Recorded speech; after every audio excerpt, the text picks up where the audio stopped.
Students, आज हम लोग न्यूमेरिकल्स का स्टार्ट लेंगे यहाँ से और एटॉमिक स्ट्रक्चर से रिलेटेड जो स्टेबल ग्रेन्स हैं उनका नंबर फाइंड आउट करना and the number of atomic mass and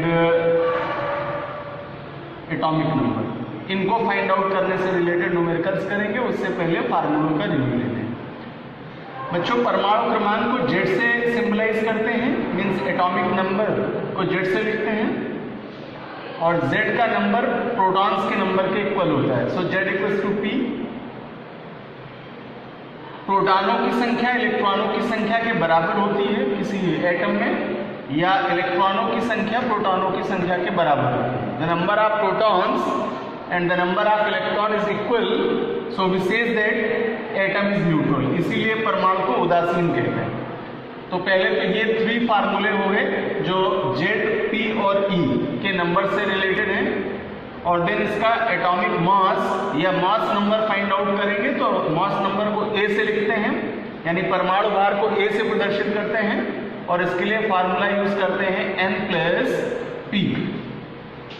number of neutron and number of protons को अगर ऐड कर देंगे तो वहां से हमें इसका परमाणु भार ज्ञात हो जाएगा, और यहां से न्यूट्रॉन्स का फार्मूला मिल जाएगा आपको n equals to a minus P.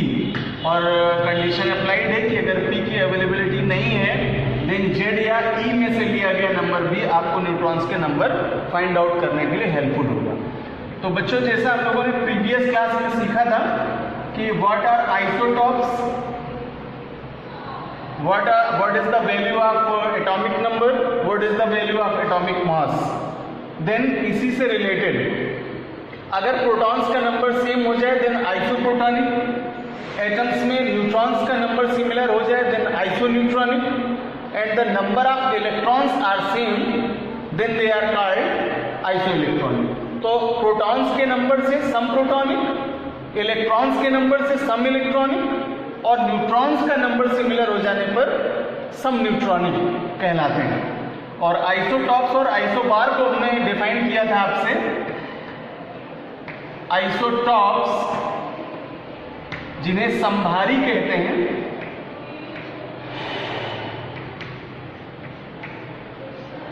जब तत्वों के परमाणु क्रमांक समान होते हैं लेकिन उनके परमाणु भार भिन्न भिन्न होते हैं। जब तत्वों के परमाणु क्रमांक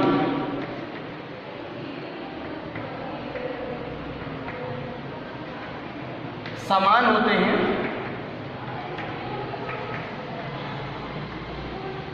परंतु परमाणु भार भिन्न भिन्न होते हैं,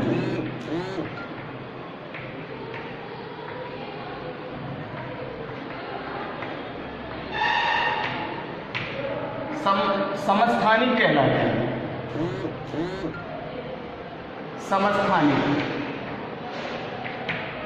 आइसोटॉप्स हैं, इन्हें समस्थानिक लिखते हैं।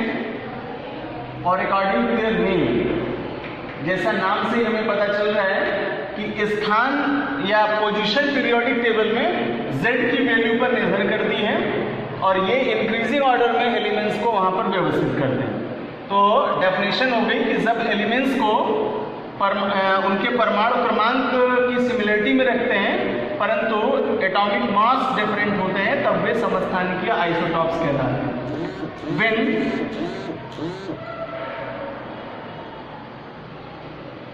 atomic numbers of elements are same but atomic mass are different, then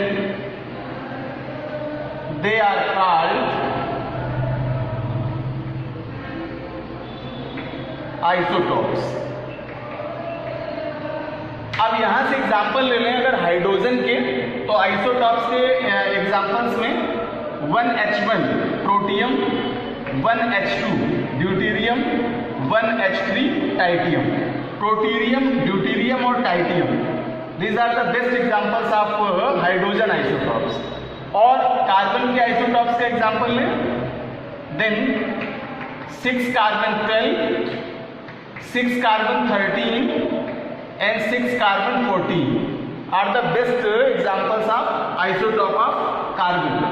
और नाइट्रोजन का एग्जाम्पल लें अगर आइसोटॉप्स के लिए, then 7n13, 7n14, 7n15 are the best example of nitrogen isotopes. तो ऐसे करके यहाँ देख पाते हैं हम कि इन सभी एलिमेंट्स के परमाणु क्रमांक तो समान है.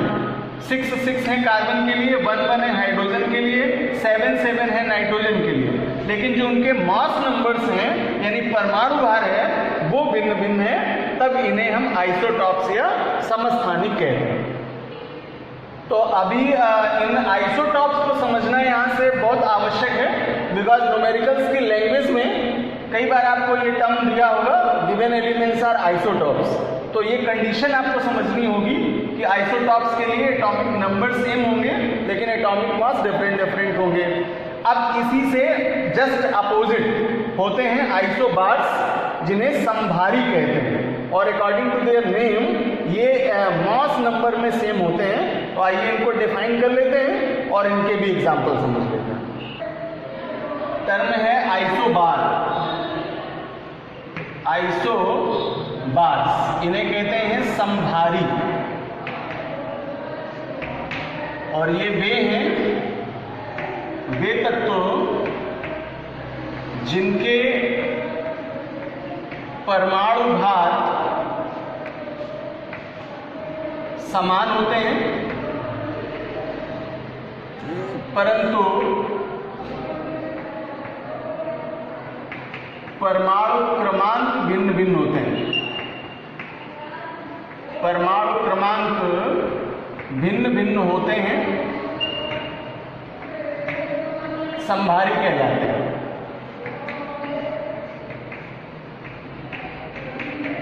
आइसोबार कहलाते हैं. ये एग्जैक्ट और कंफर्म करने वाली डेफिनेशन है. When atomic mass of elements are same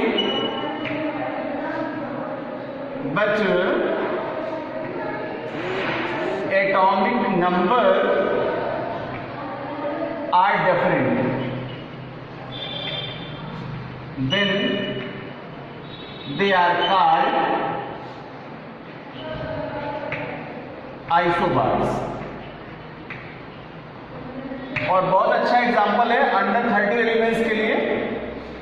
argon और कैल्शियम की सिमिलरिटी करें तो आर्गन का Z वैल्यू 18 है जबकि कैल्शियम के लिए Z वैल्यू 20 है. और मास नंबर्स में दोनों ही सेम है, 40 और 40.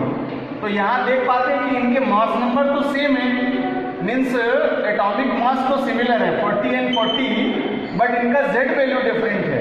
तो यही डिफाइन करते ये डेफिनेशन कि जब एलिमेंट्स के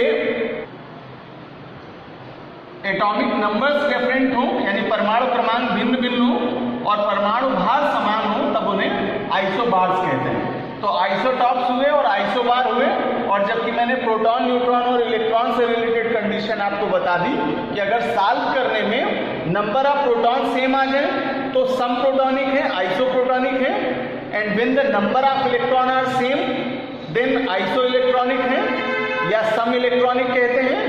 और जब नंबर ऑफ न्यूट्रॉन सेम हो जाते हैं तब ऐसी कंडीशंस में इन्हें सम न्यूट्रॉनिक कहते हैं. तो सम प्रोटॉनिक, सम इलेक्ट्रॉनिक, सम न्यूट्रॉनिक ये भी आपको न्यूमेरिकल की लैंग्वेज में और इन न्यूमेरिकल्स के माध्यम से सीख पाते हैं कि कैसे इन फार्मूलों की हेल्प से स्टेबल नंबर ऑफ ग्रेन्स का यानी परमाणु के लिए, एटम के लिए स्टेबल ग्रेन्स मौलिक कणों की संख्या फाइंड आउट कर सकते हैं और ए वैल्यू और जेड वैल्यू का भी निर्धारण कर सकते हैं. सबसे पहले क्वेश्चन की लैंग्वेज समझ लेते हैं और फिर इसके बाद सॉल्व करते हैं. क्वेश्चन कह रहा है कि समान परमाणु भार के दो एलिमेंट x और y हैं जिनके परमाणु क्रमांक 18 और 19 हैं. यदि x के न्यूक्लियस में 22 न्यूट्रॉन्स हैं और y के न्यूक्लियस में न्यूट्रॉन का नंबर बताना है। तो कंडीशन अप्लाइड है कि यहाँ पर कंडीशन है कि समान परमाणु भार, और ये आपका एक क्वेश्चन का क्लू हुआ, बिकॉज अभी हमने डिफाइन किया कि जब एटॉमिक मास सिमिलर होते हैं यानी मास नंबर सेम होते हैं तब इन्हें हम आइसो बार कहते हैं, समभारी कहते हैं। तो पहली बात तो ये कि x और y ये दोनों के दोनों ही आइसो बार से। अब हम यहाँ इनको डिस्ट्रीब्यूट करें सॉल्व करने के लिए। Two elements has same atomic mass, element है x और y।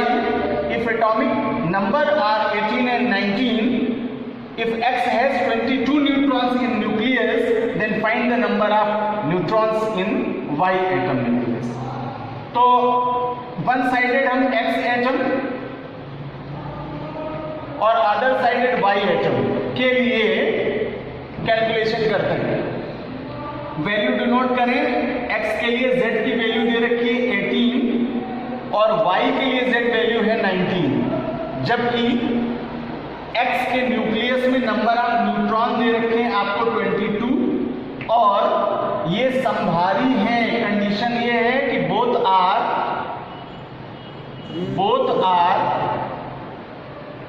Isobars because same in A value. तो अब सबसे पहला काम होगा हमारा कि ए वैल्यू फाइंड आउट करें। ए के लिए मैंने फार्मूला बताया a + p + n, और p का रिलेशनल फार्मूला था p = z। तो अगर यहाँ पर p नहीं आपको कंफर्म है तो z से p का नंबर फाइंड आउट हो सकता है, p = 18 बिकॉज z = 18। अब वैल्यू पुट अप करें तो a के लिए a = p का वैल्यू है 18 और n का भी वैल्यू हो जाएगा यहाँ 22 अकॉर्डिंग टू क्वेश्चन, जैसा क्वेश्चन में दिया हुआ। अब इनका जब आप टोटल करते हैं तो ये टोटल वैल्यू मिलेगी आपको 40। सो x का a वैल्यू मीन्स x के लिए परमाणु भार का वैल्यू आएगा 40।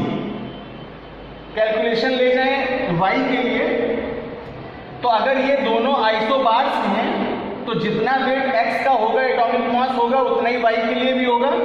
इसलिए अकॉर्डिंग टू क्वेश्चन a का वैल्यू y के लिए भी 40 ही हो जाएगा, और उसकी कंडीशन मैंने यहाँ अप्लाइड कर दी है because both are isobars.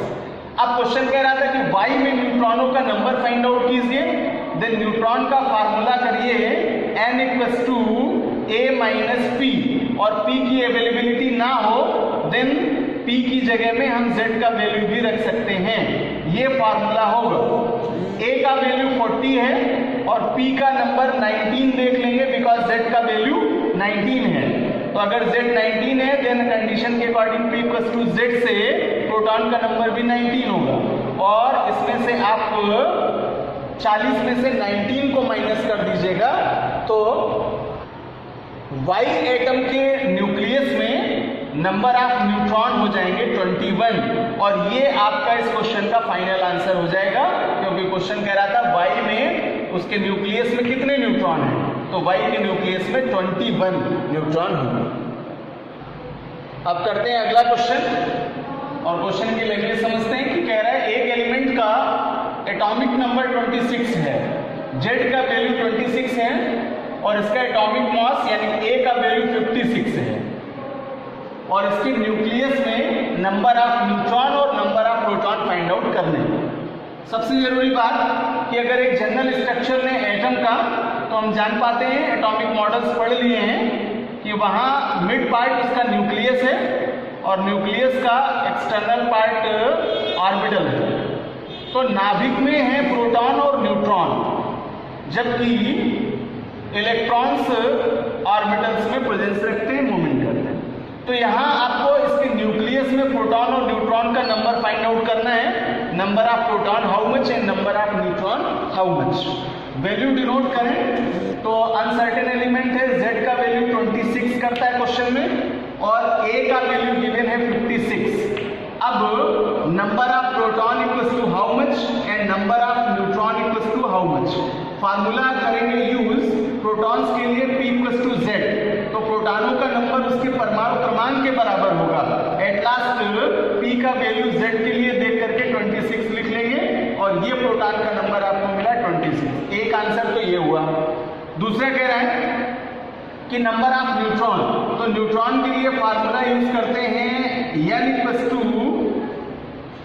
a - p। जितना भी उसका एटॉमिक मास है, अगर उसमें से हम प्रोटॉन का नंबर निकाल दें